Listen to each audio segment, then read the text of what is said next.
Good morning, Mr. Legend Juju. Good morning, Samuel. How are you? I'm fine. How are you doing today? Alhamdulillah. All right. Before we start with the main hit points we want to get your assessment on, we'll first of all begin with the recent comments by Cardinal John, of which he criticized Mr. President of wanting to win the election, the next election at all cost. How do you assess this statement? Thank you for the question. I think that's a very instructive place to start. You see, for over 15 years, I've always had my reservations with men of the clergy. That is why in my much advanced life, particularly after my university years, and that is almost 20 years now, I am no longer exactly devoted to any of the faiths. Because over time, I've realized that many of these men with spiritual mandates usually put so much of their own personality, so much of their personal preferences into doctrinal interpretations, such that it will be difficult to then tell apart, is this actually the gospel? Is this actually the spiritual path we should follow? Or this is just your own personal interpretation of what you think the gospel should be? You understand? So today, the same reverence, respect I will give the likes of Cardinal John Onayekon, Pastor Adeboye, is the same I'm going to give Sheikh Muhyiddin Bello, RIP, or Imam Ofa, Sheikh, it's also Muhyiddin, yes, or Buhari Musa. In fact, when I was doing my master's in Dublin, I was one of those that received Muhyiddin Bello in 2013 in Dublin when he came to deliver his lecture. And the same respect I'm going to give Baba, the Araba of Yoruba land, Baba Yemi Elebuibo. You understand? I no longer, born a Christian, but I no longer have that fanatical affinity. Because over time, as you mature, you then realize that most times it is your pastor's interpretation of the gospel that is dishing to his populace. And that explains what happened yesterday or what happened over the past week, where the cardinal, along with other men of the clergy or representatives of the Christian faith, I should put it that way, visited the president. You see, by my experience here, we know that these visits do not come at the behest of the president or of that political principle. It's usually you guys writing that you want to pay the political office holder, in this case president, a courtesy visit. Sometimes such letters could have been on the table of the chief of staff or the PPS or whoever is responsible for such arrangements for months, looking at the schedule of the president, and then they give you a date. You understand? It is out of the respect and honor the president has for such guests that they then clear the schedule of the president to make room for you, and then you go. From the snippets we have seen, what really did the president say? What did he say that suggested Cardinal's interpretation of it? To my knowledge, the president said, look, INEC is a neutral umpire. It's not there to favor anybody. But all is fair in politics. If you want my job, you will try. If you want my job, you will try. Nowhere in the world where an incumbent will assist the opposition to defeat him. Nowhere. Nowhere. Politics is like war. It's a game of strategy. It's a game of tact. It's a game of wit. It's a game of strength. For those of us that watch Spartacus, for example, every time you must try to outthink, outbest, outplan your opposition, your opponents, correct? At every point. Nowhere will Marcus Crassus, the then imperator of Rome, will then give Spartacus an avenue to defeat him. No, you have to make the field difficult for him. That is the nature of any contest. Even at our level, when we go for debate as students, you want to leverage on the weaknesses of your opponent, correct? Call it rival, call it enemy, call it opposition. At that point, it is war. So you are looking at how you will be better off than your opposition. Now, Cardinal John Olayekan, going to the TV immediately after the meeting. Such meetings are usually private. You understand? Sometimes it's not even for public consumption. Because I believe the church had gone to the president to get assurances that, look, we would have a peaceful election hearing. You understand? And the president had assured the church. I do not believe the Cardinal John Oyekon was the spokesperson of that committee. No, he wasn't. Then before nightfall, Cardinal ran to arise to say, this is his own interpretation of the thing. The president wants to win at all costs. Nobody wants to lose at all costs. Now, the Cardinal, with profound respect, lacks the knowledge of history. And I'm surprised at his age, he's over 80, he should know better than we do. And if he has studied Nigerian political trajectory, he will know that, in fact, Asiwaju Bola Ahmed Tinubu is the most accommodating incumbent. Let's travel memory lane. In the First Republic, there was NPC, Northern People's Congress, I think. There was NCNC. NPC was led by Sir Ahmadu Bello. NCNC was led by Dr. Nnamdi Azikiwe. Both of them formed an alliance and they formed the government. That is why Tafawa Balewa was the prime minister, Zik was what? The president, ceremonial president. That left the Action Group as the major opposition party, led by who? Chief Obafemi Awolowo. In 1963, the ruling government of Tafawa Balewa and Azikiwe arrested Chief Obafemi Awolowo and all those that follows him as joint leaders of the Action Group, of the major opposition party, confronted them with trumped up charges and eventually sentenced them to prison. Awolowo was sentenced to 10 years. Was that Cardinal John Oyekon's interpretation of how the ruling party will help the opposition to grow? I am not fit enough to say, was the cardinal too young? Because he was clearly born then. But was he too young to understand that that was the play at the time? What is his own interpretation to that? In the Fourth Republic, more recent, 1999, the PDP was the ruling government, the AD was the major opposition party, correct? AD controlled the entire Southwest. They had governors in the 6 states of Southwest, correct? In 2003, OBJ had issues with Atiku, supremacy battle. OBJ was losing ground in the North. So he needed to come to the Southwest, his own zone. Having lost all the 6 states of the Southwest in 1999, he needed to consolidate with the Southwest. So he entered into an alliance, an agreement, saying, look, AD, do not field a presidential candidate. Support me.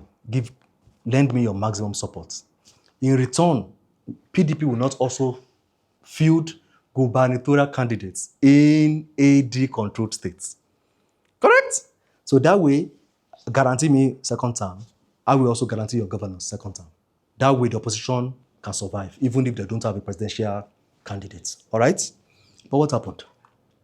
On the election day 2003, PDP did not only field gubernatorial candidates, breaching the agreement they had with AD.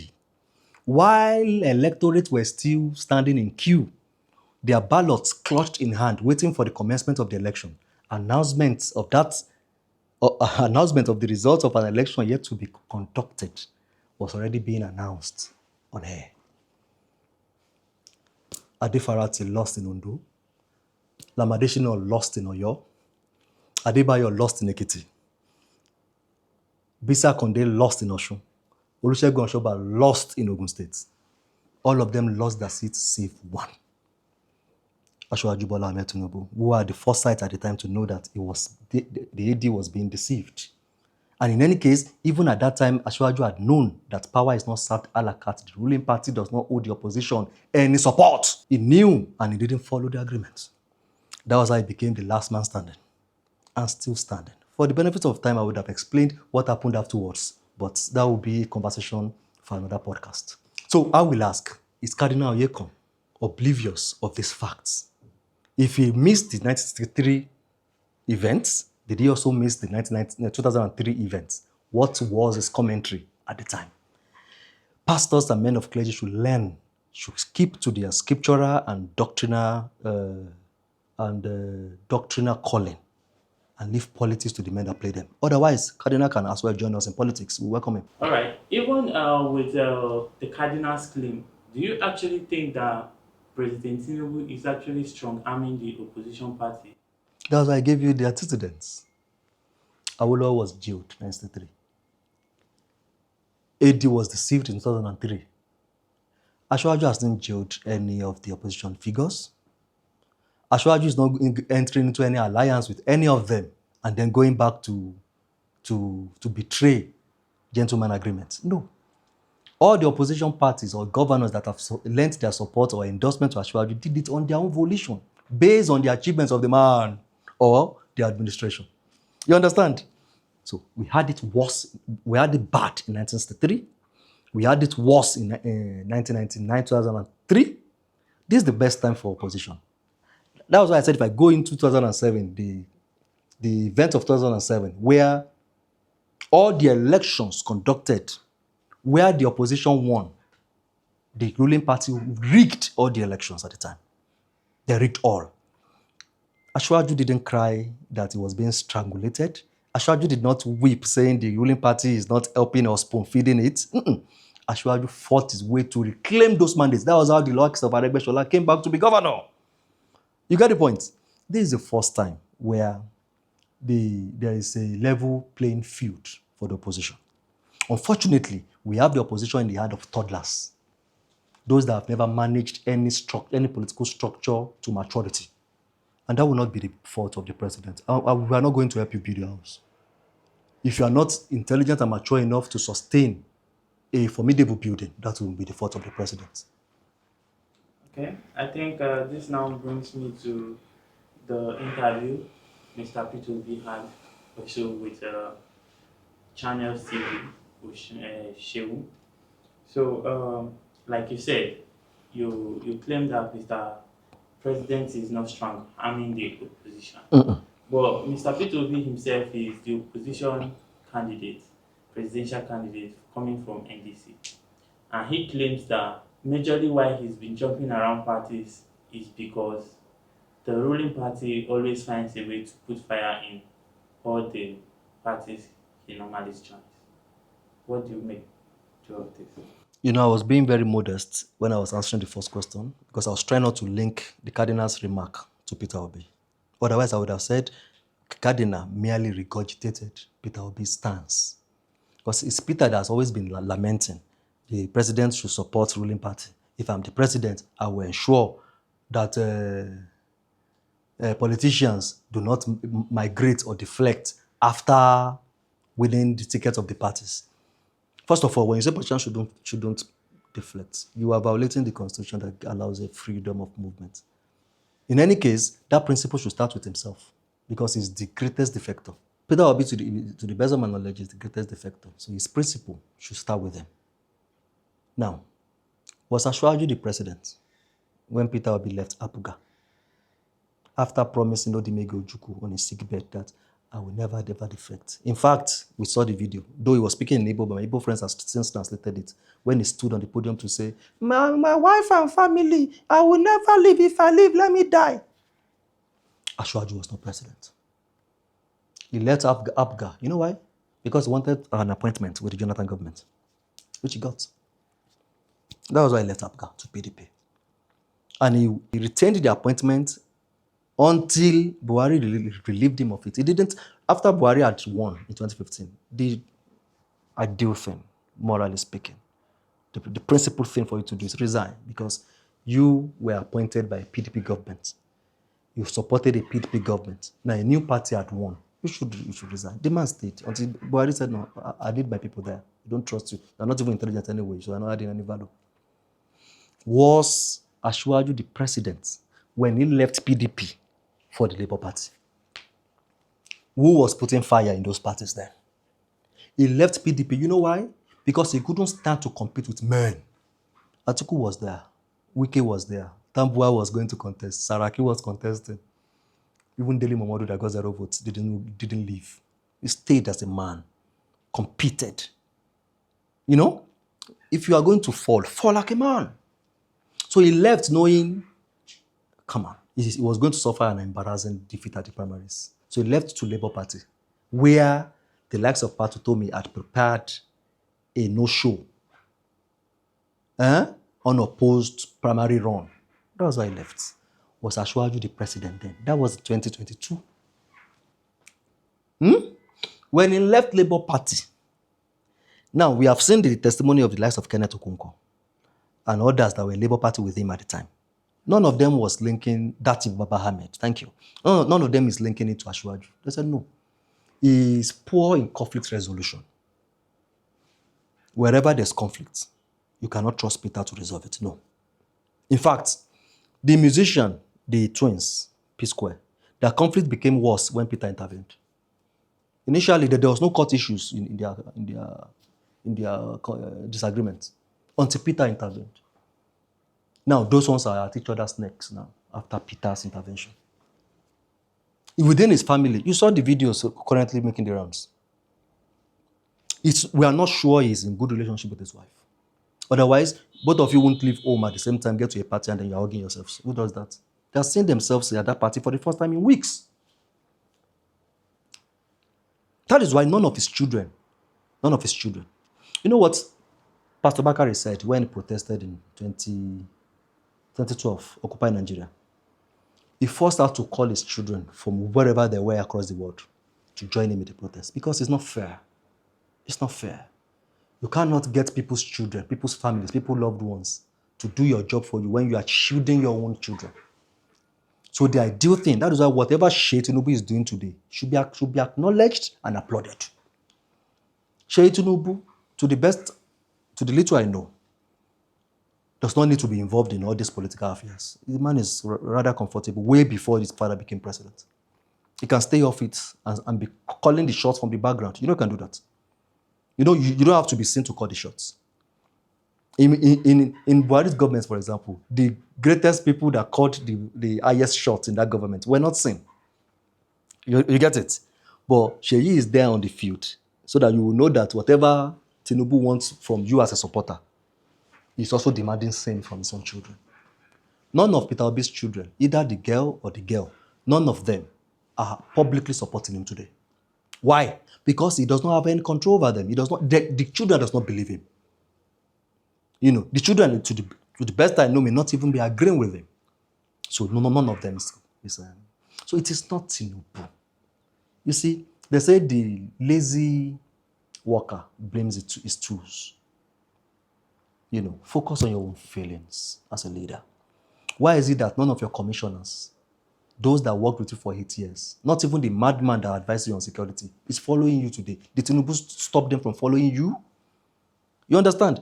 In fact, many of those that followed him in 2023, as recent as 2023, many of them are not with him today. Kenneth Okonkwo counted among them. Valentine Ozigbo, many of them are not with him today. Today, he has replaced most of them with Mama P, Ogunkiyu, Oshirense, with those TikTokers. Why? You won't see Peter Obi move today and you see any man or woman of substance among them. They're usually content creators. Why? So it's not Tinubu. Blame yourself. Okay, let me cut you in from that aspect of the commissioners, his commissioners and people that he worked with during his administration. Because during the interview, he also claimed that almost all his commissioners were from the north, Muslims, as part of a way of him trying to, show his love for the Muslims and the north. How do you assess this claim? I want to play the devil's advocate and say perhaps he meant commissioners of police. Because if he said all his commissioners, Anambra is a Christian-dominated state. So, and we've seen the brochure containing the names of his commissioners. They were all Christians. Understand? They were all Christians. In fact, unlike Tinubu, unlike Ashwaju that still had even Igbos in his own cabinet, had a northerner in his own cabinet. But he meant commissioners of police, even then. I do not think governors' request for commissioners is the prerogative of the Inspector General. to deploy commissioners to state governors or to states. Because commissioners are not the same as ADCs. They are not your personal employee. they, are, they are federal assets in your state. Governors do not have the... It's like the speaker saying it's specifically requested. No. In any case, if you make a claim, the best way to confirm your claim is through your antecedents. The same man who said, church, take back your country, you cannot pretend to us now that you like Muslims.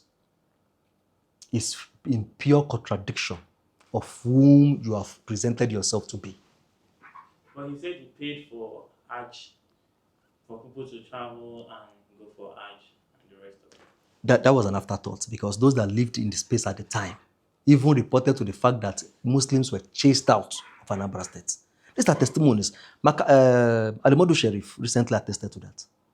You understand? These are testimonies from elites that witnessed your tyranny against Muslims at the point. Even if we didn't witness it, your church take back your country remark is enough.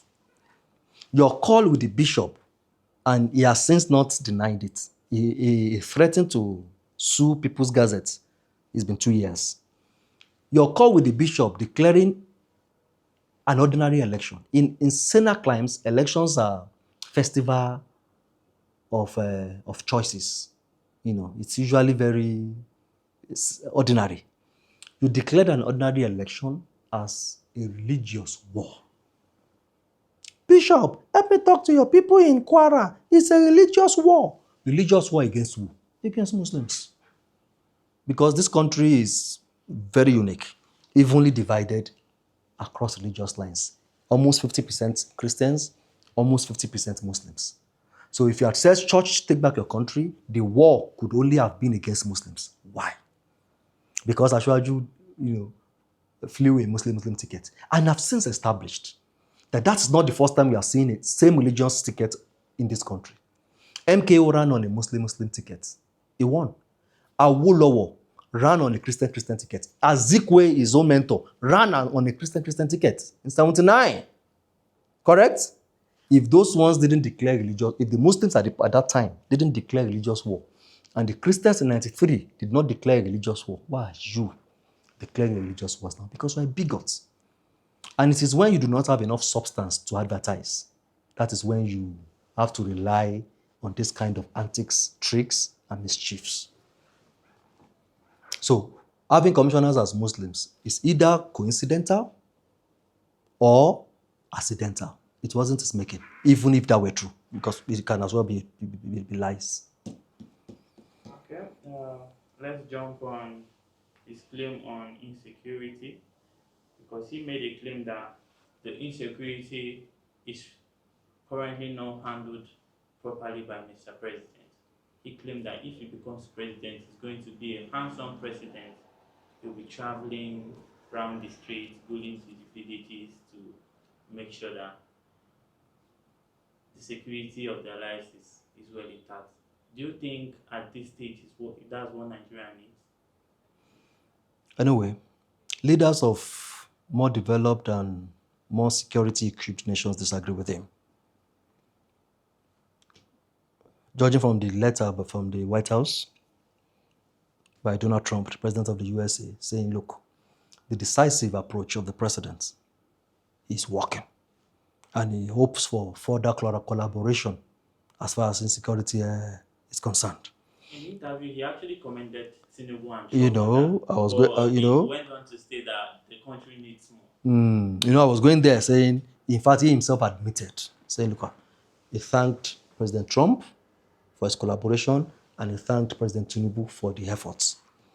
But sometimes some leaders are led by their followers. After thanking Ashwaju, he realized that he might most likely face backlash from his followers, and then he had to, contradict himself. When you say, because one of the things he said was, wherever there are incidents of terror, he will physically, personally relocate state powers, himself being present to that location. And that is why he's campaigning alone today. He's a man that does not understand the power of delegation. The constitutions, the way it was framed, it is envisaged that the president will not lead alone. In fact, that's the principle of federal character. That the president will have people across the states, across the federation, that will form his cabinet, such that you are not expected to do it alone. But you know, in the last campaign, he had said that even when the drivers are buying fuel, when they're fueling their cars, he must be physically there. You'll be the one to count the money to. That's the kind of person. He has a very narrow approach to governance. He has a small mindset to leadership. You understand? That is why, as a governor, I believe he had commissioners on security. He must have had essays on security. He can even rely on the commissioners of police, whom he claim they are Muslims now. But eventually, he depended on the advice from a madman. What does that tell you? He believes in a me, I, myself mentality. If you relocate to a trouble spot today, and there are times where there are multiple spots at a time, and if it is in Oyo today, and at the same time at Borno, what do? You send your wife to the other part. You understand? That's what Tinubu called teamship. Governance or administration of governance is not a one-man affair. In fact, that is what defines a good leader. The ability to make use of other people's strengths and capacity to achieve the same aim. The philosophers will say, if you want to go fast, you go alone. But if you want to go far, in fact, in your climb, I had this from one of my friends, Visible, said, there's an Igbo proverb where if multiple people urinate at a spot, it folds. But he's used to urinating alone. And that is why he has not achieved much in politics and leadership generally. That's wonderful. So moving on, I would like to take you back to his claim on education reform. Because when he was asked about his investment in education, the schools he built when he was governor. And he claimed he built Odumugu, Ojukwu University. He cleared bushes and built faculties in the school. So I want to ask, do this kind of investment, this kind of experience building university amount to the kind of experience that Nigeria needs in building the educational sector? No. He didn't say, I think you are helping him make his argument. He never said he built the Ojukwu University. The university had been existing before him. He said he cleared bush and maybe built one or two buildings. He could as well be a cafeteria. You see, in communication, there's something we call KISS, KISS. Keep it simple, stupid. My adaptation of it is keep it short and simple. The idea behind that principle is that leaders, public speakers, communicators generally, must be able to express the ideas in very simple, unambiguous, non-nebulous form. If I'm asked, Joe, how many children do you have? If it is 4, I say 4. If I don't have any yet, I say, okay, wait, not yet. I don't have to say, children come in either male, female, or hermaphrodite. I'm seeking the face of the Lord for either one. Okay, at this moment, I have 2. I have 2. If they ask for that, I say, okay, 2 boys. You understand? How many children do you have? How many schools did you build? Sheung was even laying emphasis to primary and secondary school because that has been Peter Obi's selling point. The WAEC rated Anambra 1 from 26, correct? So, do you write WAEC from universities? You write from secondary schools, and the foundation starts from primary schools. So Sheung was trying to even help him, saying, okay, look. Then the man said he got grass. Then he built First, I was confused. Is it possible for you to build anything without first clearing the site? So why are you? Just like I said, if I'm asked how many children, do I first start with, every evening, me and my wife, we get busy in the room. Everybody knows that to have a child, some biological process must have been put in place, correct? Do I need to explain that? I think Mr. Peter Obi, profound respect, is mentally inferior. He's intellectually handicapped, such that even simple questions become a big. That was why Asha Isufu said he was irritated. He couldn't really say what she meant. What she actually meant was the interview was an embarrassment. Now, today, individuals build universities.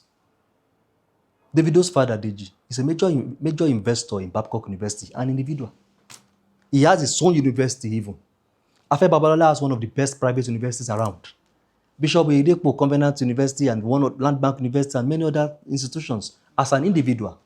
Madonna, you understand? Individuals, institutions build universities. But a governor thinks it was a bragging right to say, I cut grass, I clear bush, I build cafeteria.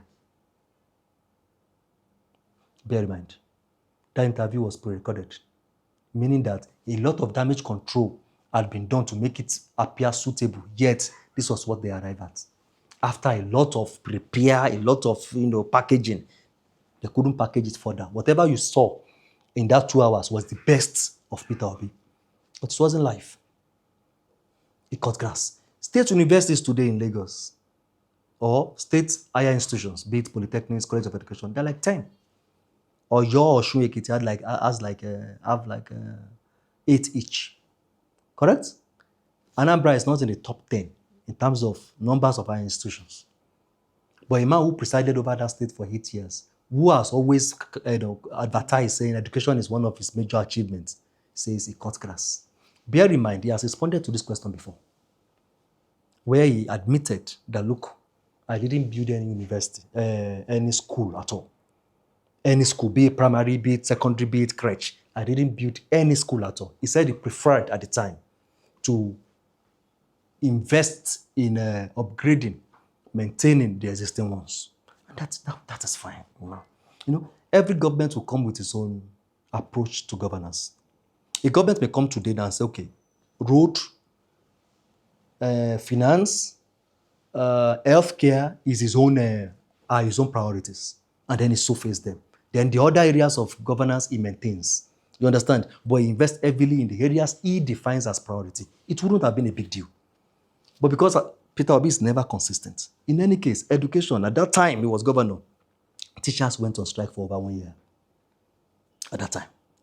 So it was not only that he didn't build any school, it was not only that he failed to invest in education as much, even to sustain the welfare of the teachers, he couldn't, such that they went on strike for 14 months.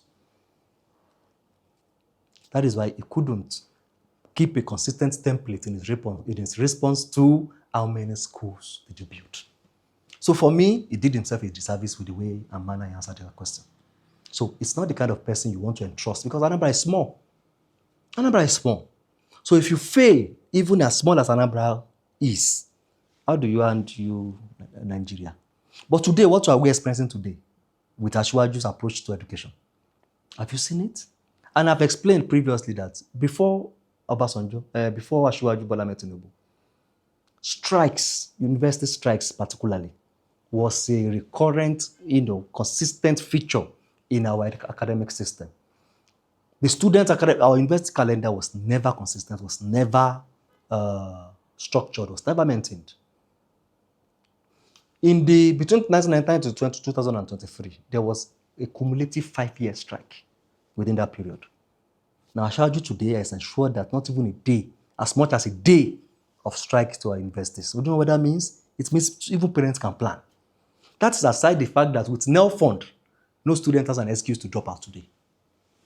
No student has a reason, a valid reason to say, due to scarcity of funds, he couldn't complete his education. That is how to reform. Ashwaju does not necessarily have to build new universities. He just must ensure that the existing ones are well maintained, and the students are adequately catered for. Because it's not just their tuition they're paying, they're also providing for them welfare. So today, when they say out of school children, when they say we have criminals, we have bandits, I should ensure that there will not be a new generation of bandits, except by choice, not for lack of attention. Okay. Before we jump into Peter Obi's slogan of moving the economy from consumption economy to production economy, let's talk about how he described Tinubu's administration, the renewed hope agenda. He described it as a renewed hopelessness, arguing that Nigerians are worse off today than they were before. As a political analyst, how do you assess these criticisms? Do you think there is enough evidence to convince Nigerians that the Tinubu administration is moving the country in the right direction? Peter Obi as governor of Anambra State, if you watch the movies of that era, between 2006 to 2014, every movie produced in that era, go and watch them. I've said it before that why those of us in Lagos, Lagosians, we never knew there was a Peter Obi that existed. Because his performance was so underwhelming, it never crossed beyond Anambra State where he governed. Even governors of neighboring states like Abia and Enugu performed way better. We never knew there was a governor in Anambra named Peter Obi. But watch the movies of that era. Anambra witnessed the highest level of emigration from Anambra to Lagos State during Peter Obi. Or let me say from Anambra to other states, Lagos, Kano. In fact, they preferred to go to Port Harcourt than to remain in Anambra under Peter Obi. All the movies produced, all the Ebinkpejo Lane or Onitsha movies produced at that time, the theme was always, I dey go Lagos, I dey go Obudo Lagos, I no dey stay for village again. This state don't tire me. They went for greener pastures, not necessarily overseas. For the few that could afford it, maybe they traveled overseas. But majority of them, their overseas was Lagos. Why? He was governor at the time. And movies, arts are expressions of our reality. Correct? I still watched one recently with Zakoji and Liz Benson at the Go Lagos. In fact, those that choose to remain, even in the movie, they are presented as lacking opportunity, the poor. They now have to rely on their families in Lagos to survive. It was under his administration. So if there was any hopelessness, is the embodiment of that hopelessness. In any case, we're talking about consumption to production, right? Peter Obi. And that explains why, in fact, we must, Peter Obi supporters, many of them have now repented. I, Chief Okoro, counted among them, many of them. In fact, the majority of them have now repented and moved to they have formed other political alliances. But many of them must thank those of us that saw it ahead. Because, do you know Dangote started as an importer in this country? He started with importing rice and what have you, right? Today, what is Dangote? A manufacturer, a major producer, correct? At the time Dangote was importing, Peter Obi was also importing at the time too. And Peter Obi had remained an importer since that time till now. His consumption to production doctrine should start with him. Preacher, healer, heal thyself. All right? Fela will say, teacher, don't teach me nonsense. The best testimony or the best testament of any of your principle or doctrine must start with you. It's like when you see people selling all these motivational books, motivational books, how to become a billionaire in 1 month, how to become a mega successful person in 10 days, and then the fellow is hawking it. You are forced to ask, you don't read these things? If they work, how far? So it is not, sloganeering can be nice. Buzzwords. It excites your camp. But those of us that are analytical in mind will ask you, practice what you preach. So when you say renewed hopelessness, what does that even mean? That is another sloganeering. It appeals to his camp. Today, private institutions are recording record profits. In 2024, and I've since replied on Twitter, Peter Obi posted that MTN recorded loss. That was after the radical revolutionary reforms of Ashwaju. It was just, it was yet to settle. Then some companies were hugely affected. But less than a year after, almost all the companies turned the corner and they were recording multiple record profits. Profit before tax, profit after tax, whatever terminology you want to use. Companies and establishments have since been flowing in abundance. Jimovia confirmed it. Dangote confirmed it. MTN confirmed it. Lafarge has confirmed it. Nestle, in fact, Nestle was at the verge of leaving because they were recording losses upon losses before the reforms fully settled and now beating even previous records. You understand what I'm saying? So if private establishments are confirming it, therefore enabling them to remain in business, to open new branches, employ new hands, what do you mean by hopelessness? Governor Soludo has confirmed, the governor of Delta State has confirmed, as the rest of the governors saying, before now, they were struggling to pay even salaries. There was no tenure since our Fourth Republic from the OBJ era where at least 10 states are not owing staff salary. Multiple months, sometimes years. How do you think Adegbeshola was nicknamed Baba Fusa? Because he was paying half salary. By the time Buhari took over, about 24, 25 states were already insolvent. They couldn't pay salaries. And if you cannot pay salary, even as an individual, if you cannot pay salary, that is the lowest. It means you cannot even think of capital projects. You cannot think of revolutionary or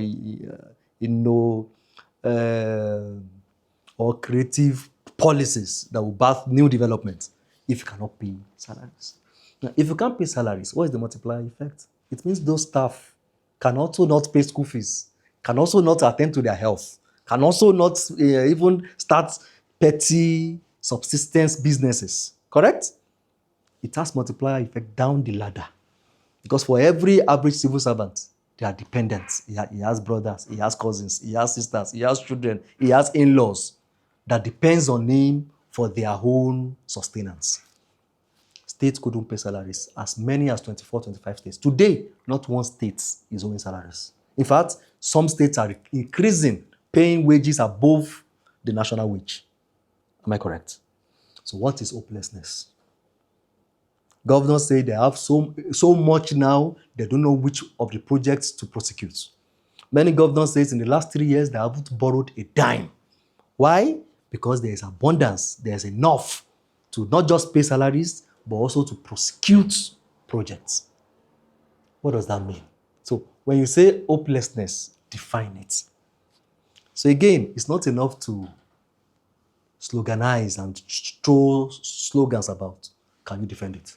All right. I think we've already covered most of it, so we just actually this final question. That will be all for today. If you had been in Shim's position, what follow-up question would you have asked him?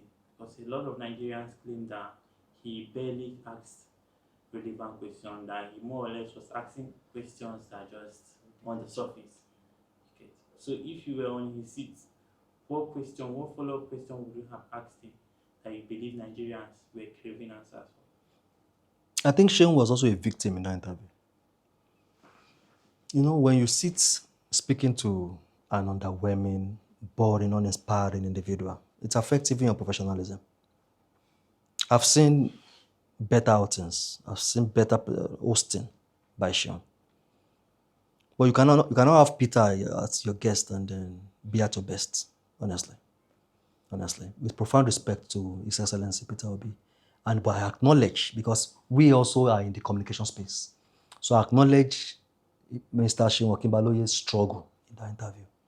Now, the first thing I think affected that interview, particularly from Mr. Peter's perspective, is over-circulation. 48 Laws of Power. Mr. Peter Green, Mr. Robert Green, the celebrated author of 48 Laws of Power. In any case, I have every book Mr. Robert had ever written. I'm a fan. In the 16th law, he has said you must use absence to increase value. In fact, In economics, my primary field, scarcity naturally increases value. Because the law of demand and supply says the higher the demand, Lower the supply. the higher the supply, the lower the price.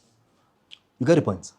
This year alone, on the top of my head, because I try to view politics also from the opposition point of view. So I listen to every opposition figures. In fact, my favorite is Mr. Adewale Adebayo of the SDP, and is the most staunchest critic of this government.